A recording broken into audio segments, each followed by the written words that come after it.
Hi everybody, thanks for joining us today. We're going to be talking about Lightning Web Runtime sites. My name is Derek Kania and this is Jason Walk, and we're co-founders of Daydream Developers, and we're based in Denver, Colorado. Awesome, thanks Derek. Today we're going to be showing you all why Lightning Web Runtime sites are a great option for your Experience Cloud sites. LWR offers some key advantages in terms of development, design, and deployment. This session is for anyone who's interested in learning more about LWR. We're going to start by covering some of the customer benefits, then we're going to move on to the developer experience, and we'll show you in a hands-on demo what it's like to build and customize a Lightning Web Runtime site. Let's start with some of the customer benefits of LWR. First, they're fast. Technologies like static rendering and extensive caching make it so that Lightning Web Runtime sites load much faster when compared to Aura and Visualforce sites.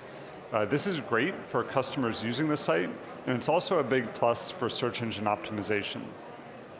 Next, LWR sites are easy to maintain.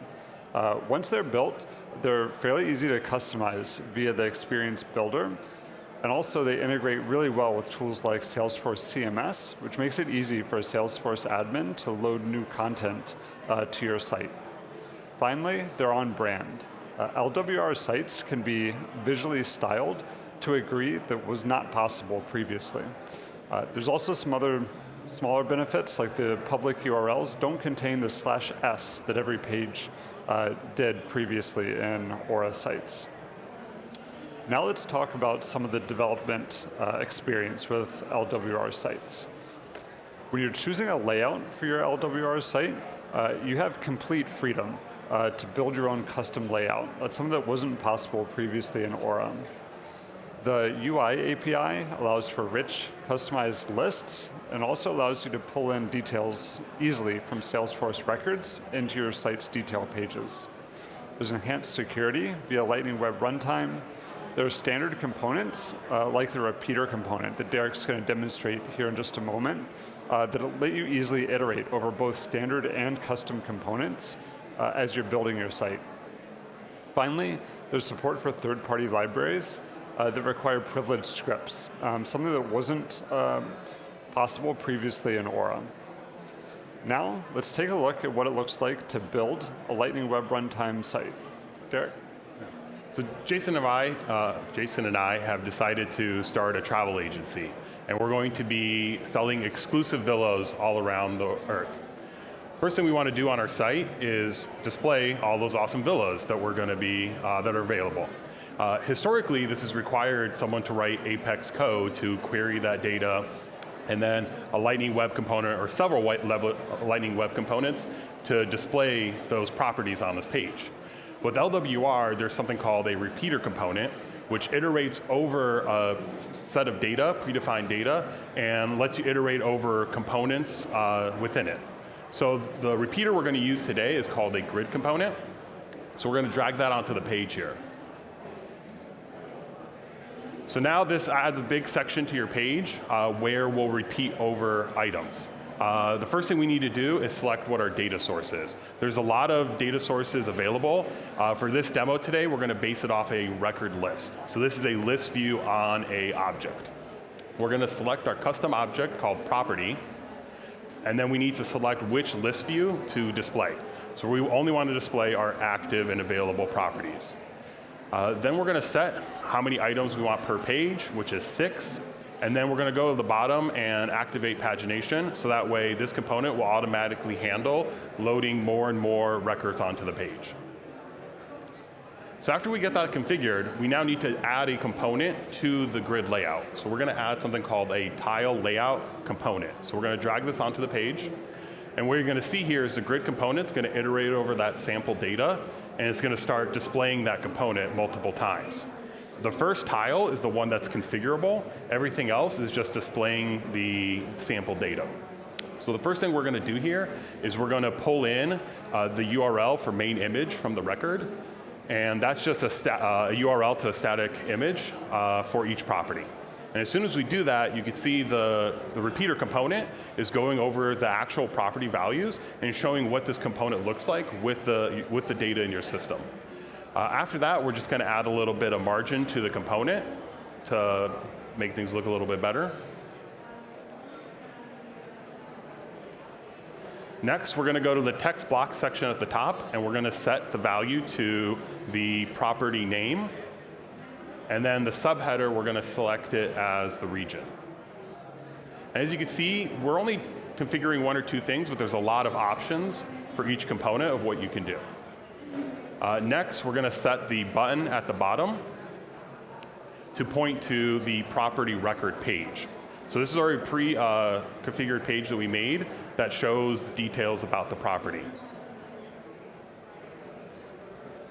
To do this, we need to pass in the record ID from the object, and then we also need to pass in the record name. And just like that, we have our home page built, showing all our available properties for people to book.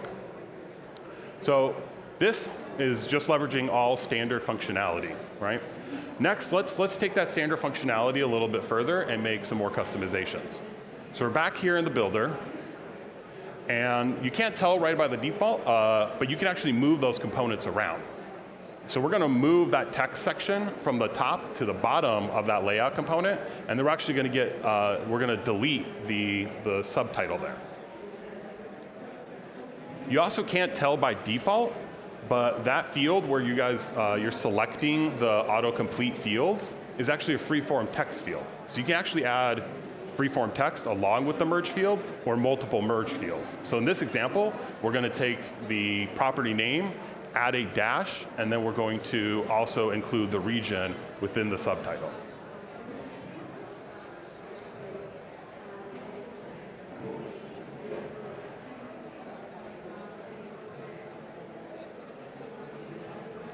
Great, and then finally, to clean up the page a little bit more, we're going to get rid of that button and make the actual tile itself clickable. So it's the same steps. We're going to select the property page and then pass in the record ID along with the record name. While we're doing that here, I'm going to point out that we're in the grid component, which then we added a tile layout component, and then we're adding and configuring components within there. So it really shows the power of LWR sites and Lightning Web Components by being able to nest multiple components to do configurations that are not otherwise possible. So we cleaned up the page a little bit, but now it looks a little too basic. So we're going to get rid of that text block. And in the final example here of just using standard components, we're actually going to add an HTML component, which allows us to put in any HTML snippet we want, and then also reference multiple merge fields within that HTML snippet. So we're going to click in there, we're going to add up the markup, and then we're going to paste in a little tile that shows the property name, the star rating, and the average nightly rate for the property. These are all just fields we're pulling in from the record. Now I think we're getting somewhere. It looks pretty nice, and we're still just leverage all standard components. So after we've iterated over this design, we finally decided, you know what, we really want to do some cool stuff with the tiles. This is our home landing page. So let's build a custom component, and that will ultimately allow us to do whatever we want. So in this example, we're just building a property tile. We're going to add a couple more UI elements that weren't easy to add previously. And then this allows us to also pull in information from other objects or do more complicated logic. The only thing we need to do here is pass in the record ID from the grid component, and then we can use Lightning Data Services or an Apex controller to do that more custom functionality. So let's go back into the builder. And we're just going to delete that tile layout component that we've been working on. And we're going to go into the component selector, and we're just going to add the custom component.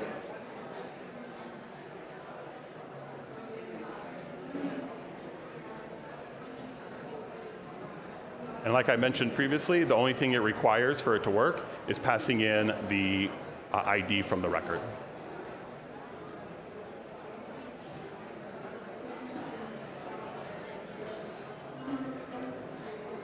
Finally, just like we did before, we're going to add a little bit of padding to that component. And then we're going to go back to the grid component, and we're going to change the density of the page. We have a lot of properties, and we want to make sure everyone is able to see them very easily. So we're going to increase the number of columns to 4.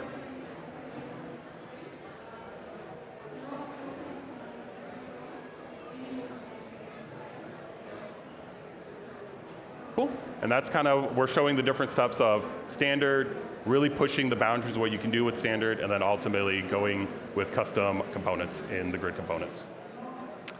Great. Now let's talk for a moment about the design of LWR sites. LWR sites offer a level of design customization that wasn't possible previously. We get full branding control via CSS, custom properties that leverage the Salesforce Lightning Design System styling hooks. That allows us to tweak the appearance of standard Salesforce components so they perfectly fit your brand. Theme properties can be set visually in the theme editor or programmatically in the Experience Bundle. The Experience Bundle is something that we'll show towards the end of our session here, but it's a powerful way to programmatically set those values. Next, layouts can be customized for pixel-perfect appearance, regardless of what device they're viewed on. Your site will scale well from desktop to tablet to mobile, and Derek will show you what that looks like here as we tweak some of the design of our property detail page. Great, so we're back here in the builder. And we're just going to click on one of those tiles we've previously configured, and it's going to navigate us to the property detail page. We've already spent some time building this page out, and I just want to show you some quick features in here before we go into the design aspects of it. Everything you see right now is just standard Salesforce components. The description is just outputting the description from the property as an HTML editor, and even the number of bedrooms and bathrooms is also exported as an HTML editor. Next, we're going to go to the section component. And if you've used Aura component or Aura sites before, you'll notice that there's some similarities in between with the column layout and the column distributions, but there's a lot of additional features that have been added, like section minimum height and section maximum content width. And then everywhere, go to the styles. And then on the style page, this to me is one of the best features of LWR. If you've worked on Aura sites, you've noticed that like sometimes you need to move a component a little bit, or you get stuck somewhere. This allows you to add margin padding and targeted CSS classes to any section or element you add to the page. Whether that's a standard component, a custom Lightning Web component, you can configure each one of those to have space. Also on top of that, anywhere you see this little desktop icon right now, that means you can have a specific setting for desktop, tablet, and mobile. And then finally, under the visibility, this is also available for every single section and component. You can easily just toggle whether this is available on a desktop or vice versa for mobile, or you can go in and create complex visibility rules. And that's a really cool feature, but we didn't have time to cover it today. Next, I want to show that targeted CSS. So with this, in this example, we want to add rounded corners to this image. So if we come in here, we look in the head markup, we already have this main image CSS class. You typically want to add that as a static resource, but for demo purposes, we put it here in the head. And if we add that main image to this component, it'll add the rounded corners. So this allows you to do very targeted changes to your LWR site. Next, we want to see what this page looks like in a mobile device. So we're going to change the preview to mobile, and we can check the responsiveness of the site or the page looks pretty good. Overall, everything looks and feels pretty well, but the header is definitely a little too tall. So let's see how that's, what's causing that. And we can see that we set the section minimum height to 15 when we configured it for desktop, and that's too tall for a mobile device. We're going to change that to 5. We can see that looks a lot better. And then if we switch it back to a desktop view, we'll see that it still retained the taller desktop configuration setting.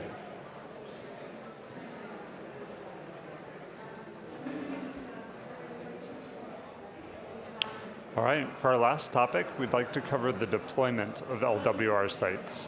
LWR sites offers some key advantages in deployment by leveraging the Experience Bundle metadata format. The Experience Bundle metadata format was introduced with Aura sites, but LWR is the first site type to require the use of the Experience Bundle. The Experience Bundle uses JSON to represent the site metadata. Instead of the older network custom site site.com files, which contained binary, which was very difficult to work with in source control, and it also made it difficult to make deployments that contained granular changes, like specific pages you wanted to change. Component properties are set within the Experience Bundle metadata, and that allows you to do some pretty powerful things, like set those attributes depending on what environment your continuous integration and continuous deployment system is deploying to. Let's take a look at what the Experience Bundle looks like for our site. So we're gonna look at VS Code and open up our site, and we're gonna drill down into the Experience Bundle. And let's take a look at the changes that Derek just made to the property detail page.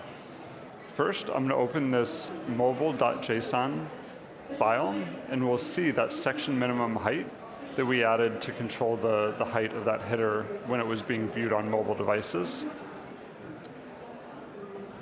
Then we'll drill into the property detail page,